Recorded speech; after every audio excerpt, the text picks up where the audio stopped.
Hi and welcome to another narration presented by yours truly, Cryptids Roost. Please be so kind as to throat punch the like button and smack the ass of the subscription button as well. And remember to tap the notification bell and then select all. That way you'll receive all notifications each time I upload a new video. Oh, and don't forget to share the video far and wide. This will all help with YouTube's algorithm and will help promote the channel more. And if you're going to leave a dislike, please be so kind as to comment why. That way I can review what you didn't like about the video and I can possibly make changes in future videos. Thank you. If you enjoy listening to the following story, be sure to pop over to the author's Reddit profile and drop them a line, or even give them a glowing review. I'm sure they would appreciate it.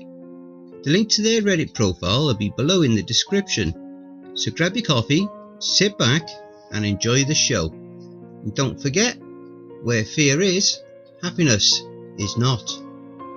Camp Wanahee, Part 4. This fantastic story is written by Wanahee, a wonderful author over on Reddit's NoSleep subreddit. Hey everyone, it's Carl again. Things aren't going well. Check out the links to get caught up on our current situation. Where to start? It's been a couple of days since the incident with the faceless, and I was still having a hard time even getting up to go to the bathroom, since we haven't found anything to make a decent crutch from yet. I've mostly been sleeping and letting things kind of happen. I trust the other counsellors to know what to do. If they don't, they always come to me. Earlier today, Maria came by and said hi and see how I was doing.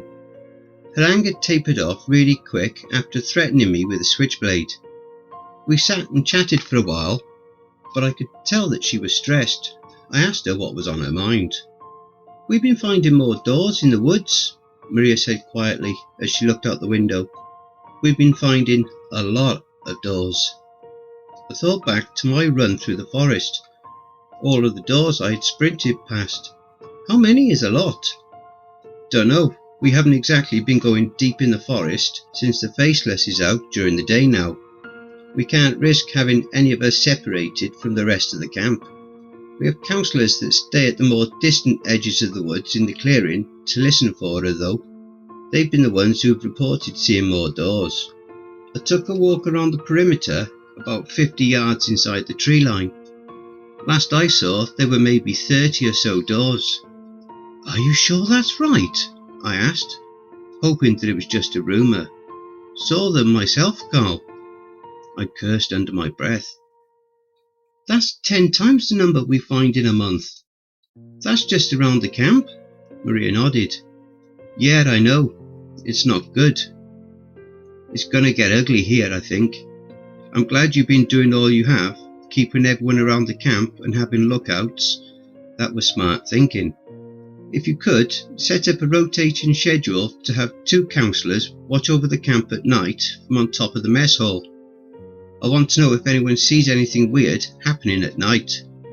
"Sounds good. I'll figure it out." "Tell Tutor about everything as well," I said. "He should know what's going on, and ask him if there's anything else strange he's seen." "Sure, I can do that too. I'll let you know what he says later today. Anything else you think we should do?" I thought for a moment. "No, that's all I can think of right now. Let me know if you have any other ideas." "Will do." Maria got up to leave. "You doing all right?" "As well as I can," I said with a shrug. "I'll be talking to the owner today at some point. I'm hoping he knows something about all of this. I'll let you know what I find out." "All right, I'll talk to you later then." She looked disappointed as she left. I know she was asking about how I was doing regarding the subject of my sleep talking, but I wasn't going to delve into that. There are so many other things going on right now that were more important than my past. Why was all of this happening? Sure, we live in an area of pure chaos and madness, where the rules of reality seem to break down, but the creatures here have usually stuck to their habits. It was at this moment that I really wished Coop was here. Sure, I have the CWAP, but I couldn't discuss things with the book. I wanted to get his opinions on what the hell was going on here, and if he had any ideas on what to do. But I couldn't contact him. He never left a number or anything. Since he left, I haven't heard anything from him. I felt very much alone, even if I did have Maria helping me. This feels so much bigger than all of us. Like an ant trying to stop a kid from destroying its home. How do I stop something that I don't know or comprehend what I need to stop? My only hope was to talk to the owner, so I waited by the phone. I didn't want to miss that call. As the day dragged on, however, I began to wonder whether he would call at all. I sat impatiently by the phone. I tried writing a short story to pass the time. It ended up being about a man who ends up going crazy as he waits for a phone call that never comes. I decided to stop after the 4th page since it wasn't really distracting me away from the current situation like I had hoped it would. I began going through the CWAP. I wanted to find any information I could about someone who had made the doors, or even someone who referred to themselves as a traveller. There was nothing. As I had feared, this was something even Coop didn't know about. There were plenty of info about cosmic horrors, demons, mythical creatures, and your everyday monsters from werewolves to Zaburatori. Marcus broke my obsessive searching through the book when he brought dinner by. I haven't had much of a chance to talk to him, but he had brought his dinner as well, citing a need to get away from the kids and be somewhere quiet. I understood what he meant. While I enjoy my job, kids can just suck to be around for an extended period of time. How have you been handling things? I asked between bites of rubbery chicken fried steak. Things are pretty intense, I won't lie. We are all on edge, having to keep watch of the forest and everything. Well, it's a lot, Carl, but I understand why we're doing it. We have to keep everyone safe, so we aren't complaining, Marcus said as he focused on his food. He looked like he wanted to say more, but was debating about whether or not it would be a wise idea. Hey, if you have something on your mind, you can talk to me about it. It's not like I'm going to fire you or anything. I just hope you all aren't planning a revolt already, I said with a hopefully disarming chuckle. Marcus met my eyes. They seemed to be searching for whether I was telling the truth or not. There is something, he finally said, and he was choosing his words carefully. It's kind of a long story. I noticed that his hands were starting to shake. I thought this was going to be a complaint about one of his counsellors getting on his nerves, but now I was afraid that maybe the mental stress had caused him to snap. I put my dinner aside. Oh, okay. Do you want to drink? I've got some booze that you can help yourself to if you want. Yeah, Marcus said. Yeah, that's probably a good idea. I pointed him to where the 2 mason jars were located. He opened one and began coughing just from the fumes that came from it. Yeah, it's going to be strong. I recommend sipping it and tasting as little of it as possible. Do you have a high tolerance for alcohol? Yeah, I drink my buddies under the table, he said as he studied the alcohol. Why? Just want to make sure that you won't pass out on me in the next few minutes, I replied. Marcus gave the jar an apprehensive look, but just shook his head and took a very long pull. He came away coughing, spluttering and hacking. He sat the jar on the table, managing to spill very little of it. What the fuck is that? Marcus said between fits of coughing. Something that is definitely not legal, I said as he shoved some potatoes into his mouth to get rid of the taste. I let him have a minute to get settled back onto the couch. Anyways, what do you need to tell me? Marcus sat for a moment debating what he should say. When I was 13, I was committed to a mental hospital. Okay, not a great start to this conversation, I thought. I tried not to show any reaction on my face. I was in there for 5 years. My parents kept worrying about me since I would wake up screaming in the night. They said it was night terrors. I told them it wasn't night terrors. I was having flashbacks. Flashbacks of when my friend Ricky was killed because of something I did. See, I wasn't a very popular guy growing up, but I had Ricky. He was born in Mexico and his parents moved here about 8 years or so before. He had a real thick accent since he still had to speak Spanish with his parents a lot, since they were struggling with the language. Had to translate, you know. Anyways, Ricky and I were close buds from school since we were both minorities, the Hispanic and the black kid. We understood what it was like not to be like everyone else. Well, we went away to camp when we were both 13. My parents actually helped his parents pay for him to go. We had a blast and met a bunch of different people. The counsellors were cool and we were excited to have a summer in the woods.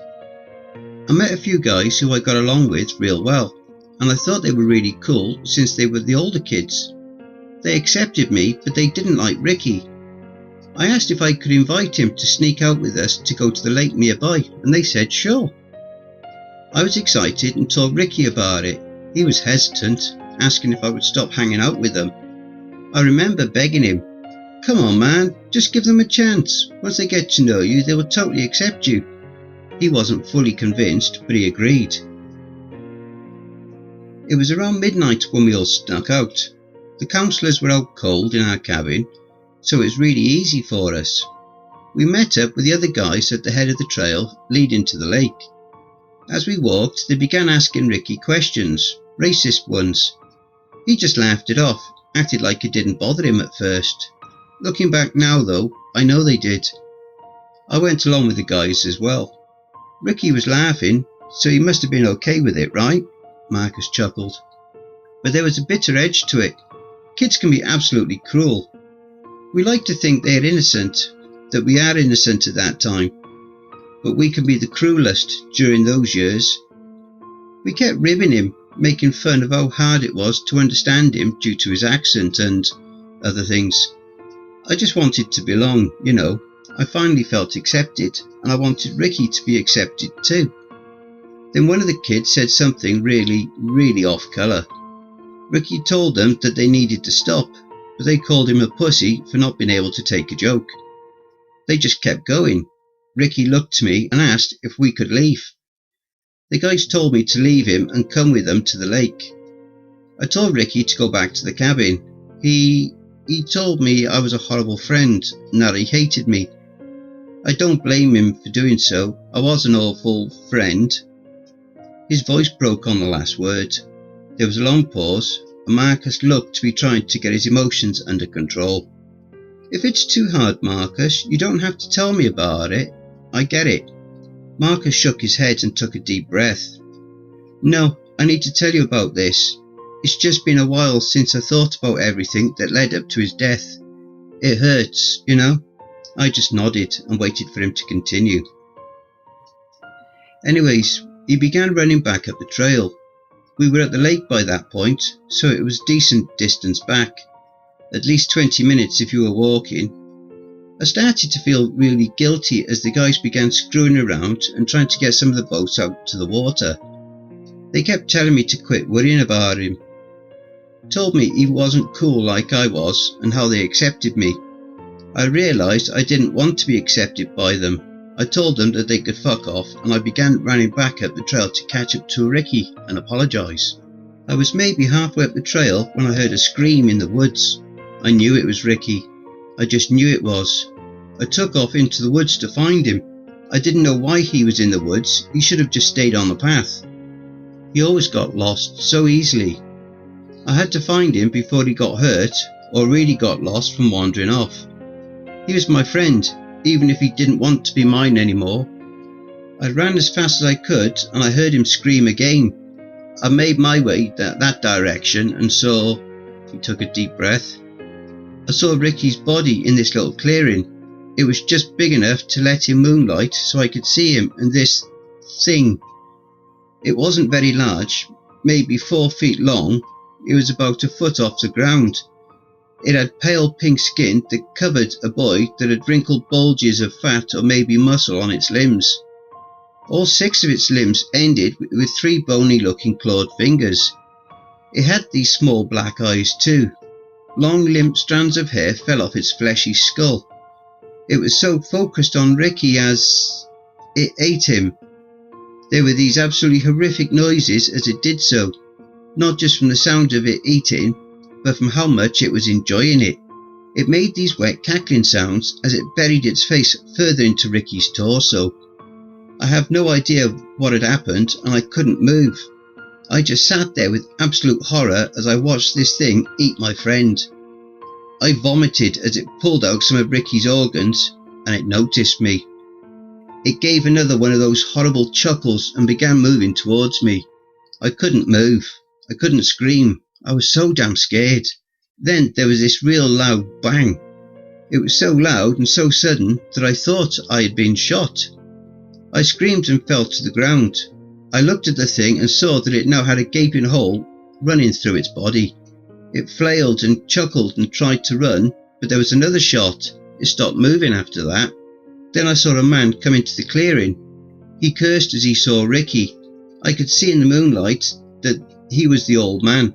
He had a large rifle and made his way slowly to the thing that had killed Ricky, poking it with his boot to make sure it was dead. Satisfied, he came over to me. I don't remember if he said anything to me, but he picked me up and brought me back to the camp. I didn't recognise the old man until then. Didn't even remember where I had been until I was back at camp, when all of the other counsellors were asking us both what had happened and where Ricky was. They sent me home the next day, telling me I would forget what happened after I left. Realisation swept over me. Shit, you were here. You were here as a camper, and you remember it? Marcus nodded. My parents picked me up and asked me how camp was, but I was still in shock. The nightmares started almost immediately. Seeing Ricky being eaten, seeing that thing chasing me down as well and eating me. I didn't forget about Wanahee, but my parents did. They remembered sending me to camp, but when I told them everything that happened, they became concerned. Their son, who had been completely normal before camp, was now talking about monsters that had eaten his friend. He was freaking out and screaming that it was real and why they didn't believe me, when they didn't remember the camp. Strangest thing, they didn't remember Ricky, who had been my best friend for years. I told them to drive me to his parents' home, which they reluctantly agreed to. I knocked on the door, and when his dad came to answer it, I asked about Ricky. He looked confused at the question and told me he didn't have a son, just 2 daughters. Ricky's sisters, who I knew. My parents apologised for the interruption and took me back home. They scheduled me to see a psychiatrist, but it didn't help. I knew what I had seen, and the nightmare kept happening.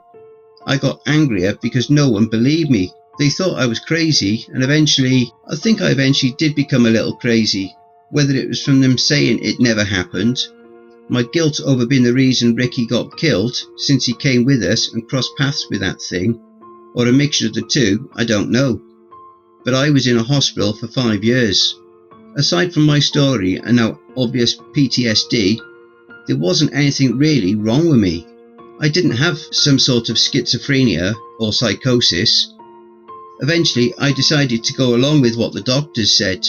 I told myself it wasn't real, just real bad nightmares, and I even started to believe it. The nightmares kept happening, but everything else seemed to get better. After a while, I was able to leave the hospital when I was 18. Why did you come back? I asked. You could have gone on to live a somewhat normal life.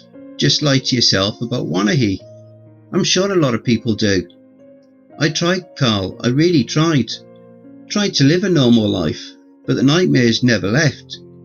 I felt like I needed to find this place again, so I spent my time trying to find this damn place. Trying to find Camp Wanahee. I had to come back.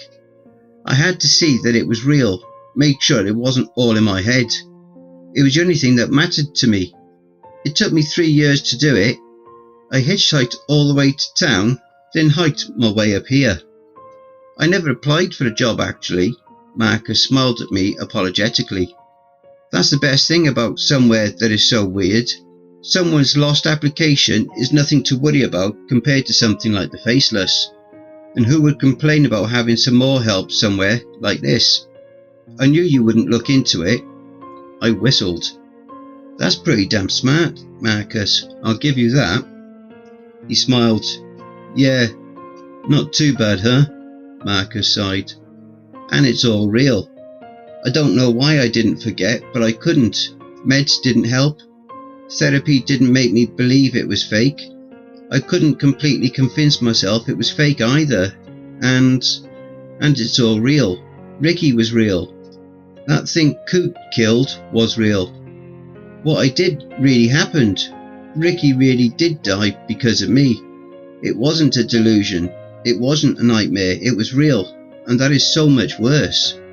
We were both quiet for a moment. Marcus was wiping away tears and looking at the floor. I didn't really know what to say. I'm a camp counsellor, not an emotional mental health counsellor. I don't exactly enjoy emotions or people coming to me with their emotions.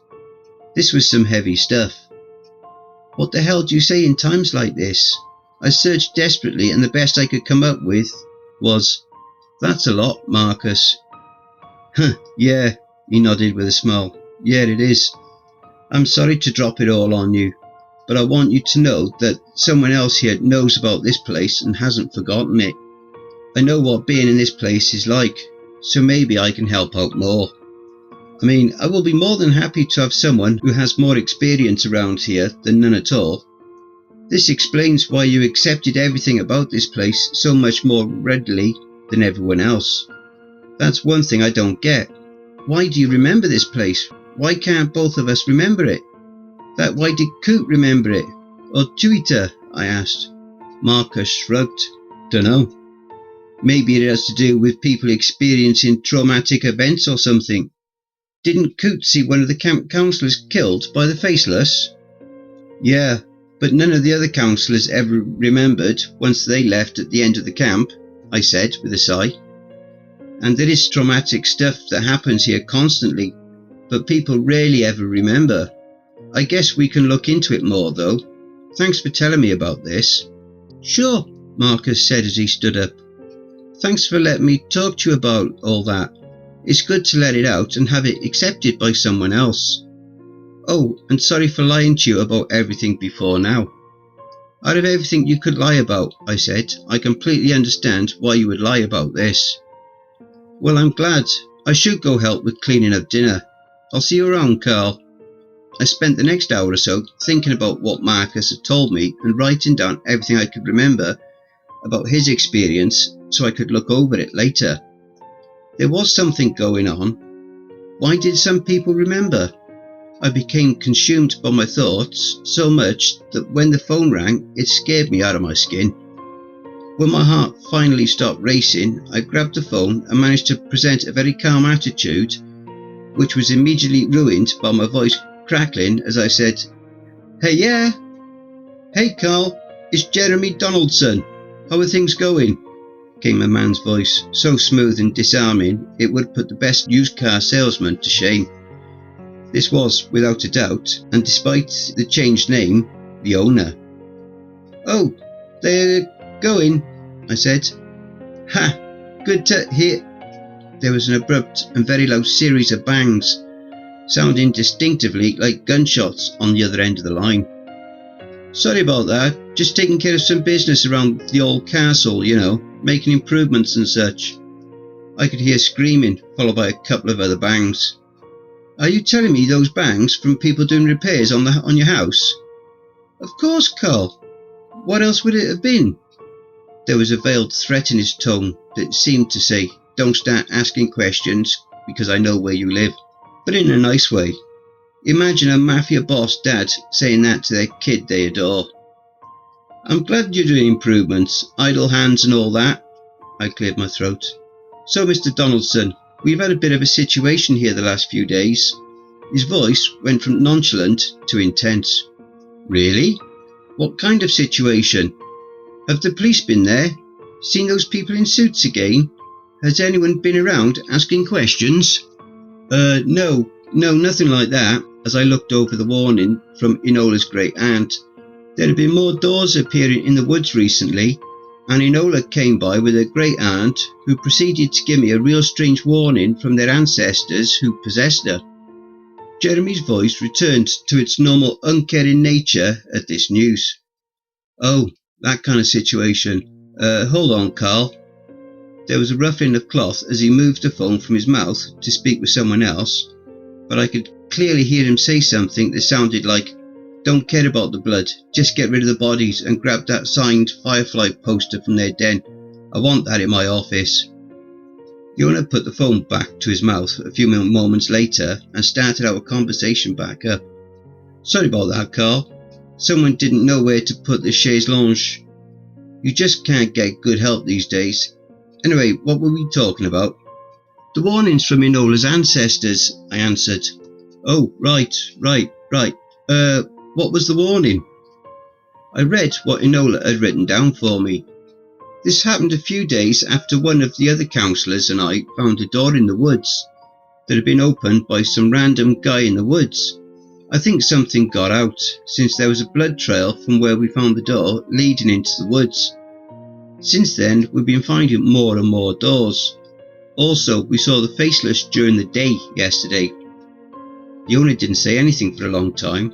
I actually got nervous that we had somehow lost connection. Are you still there?" I asked. There was a sigh from the other end of the line. "Yeah, Carl, I'm still here. Look, it sounds like things have really started kicking off up there. I was afraid this would happen, but we always knew it was a possibility." "We did? We who? Is me included in we?" There was a laugh from the other end. "Well, yeah, Carl. We figured that traveller gal would be back. She's the one that opened the doors to begin with. Come on, man, don't mess with me about not knowing about this. You definitely were told." There was an even longer pause this time, where the owner coughed a few times. I decided to finally break the silence. "Yeah, I knew nothing about any of this." "Wait, really?" He sounded actually concerned, bordered on worried. This was the first time I've heard that emotion from him. He wasn't even concerned when an entire cabin of campers had joined a cult to summon Shigroth Endbringer to the world of the mortals. Something went horribly wrong with the summoning, since one of the rune stones had been shifted by me.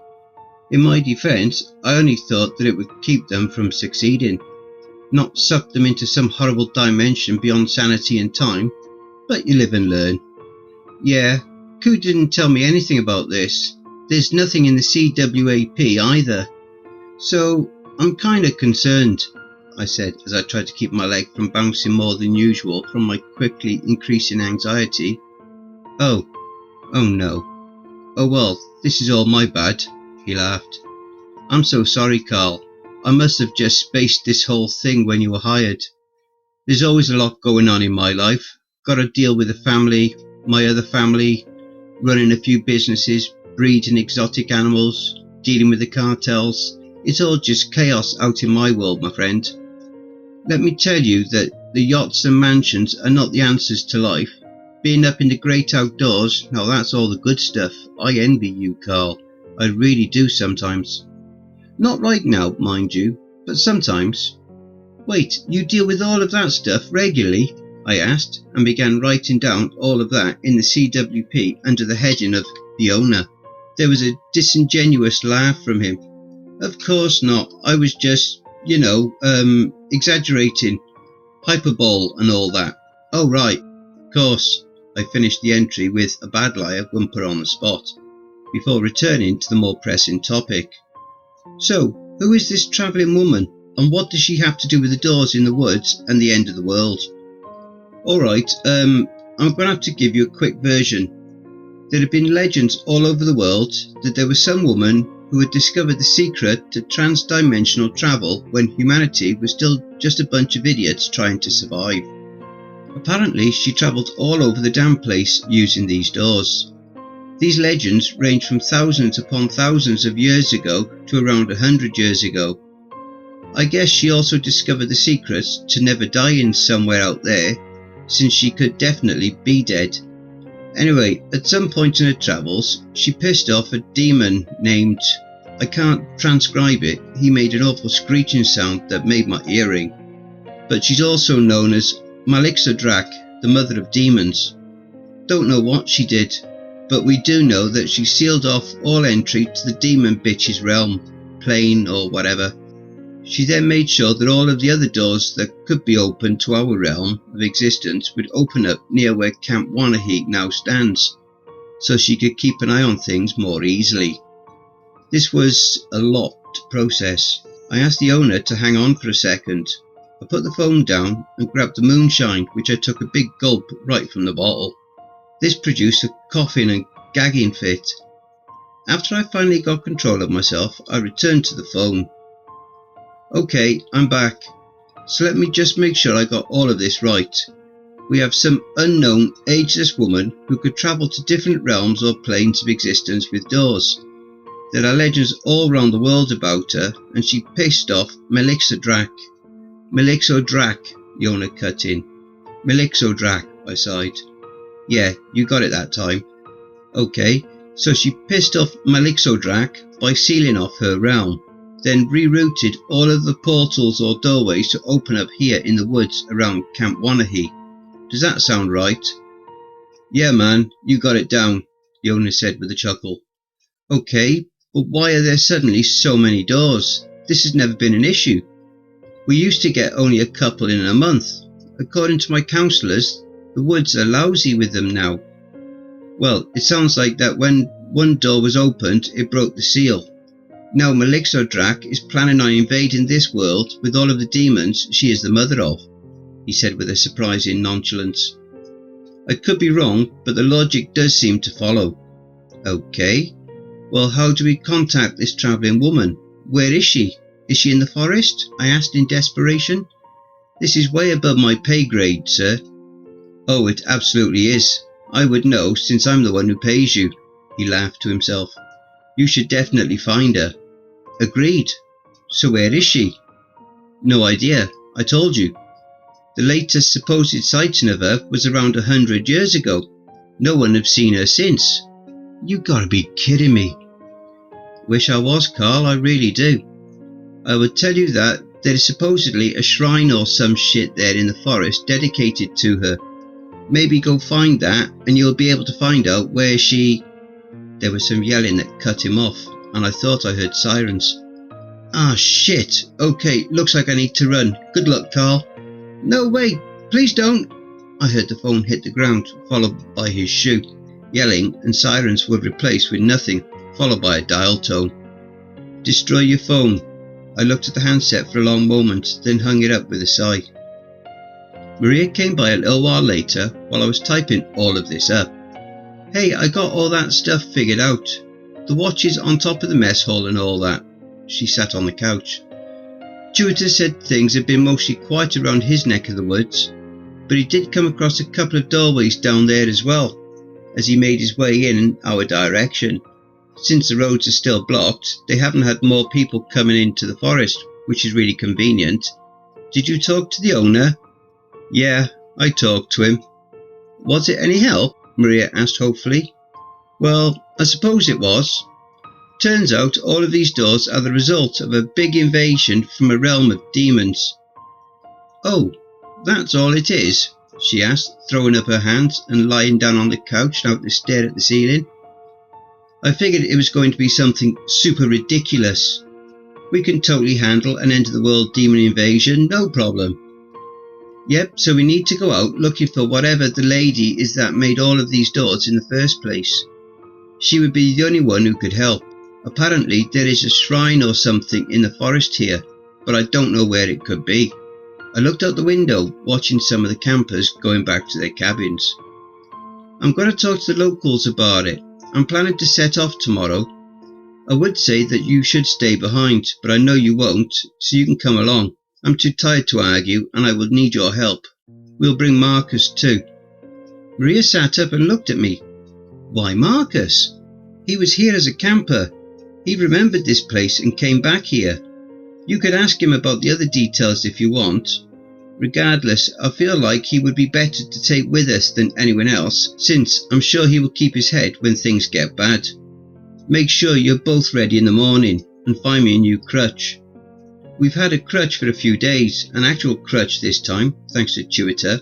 It should fit you well. I just didn't want to give it to you until you were healed, so you would be unable to go anywhere. She smiled at me as she got up to leave. Well, I guess that was a good call.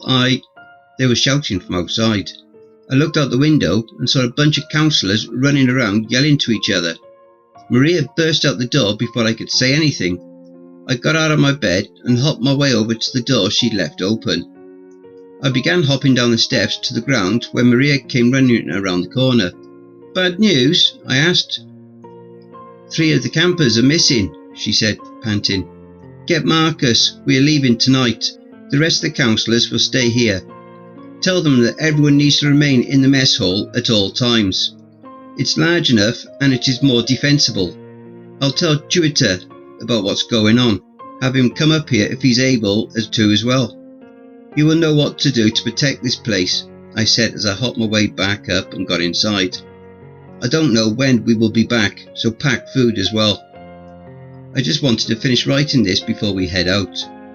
Wanted to let you all know what was going on. If you don't hear back from me, well, hopefully we were successful and the world doesn't end from demons. Wish us luck. Don't forget, if you enjoyed that story, be sure to pop over to the author's Reddit profile and drop them a line or even give them a glowing review. I'm sure they really would appreciate it. The link to their Reddit profile will be below in the description. And don't forget to check out the merch store.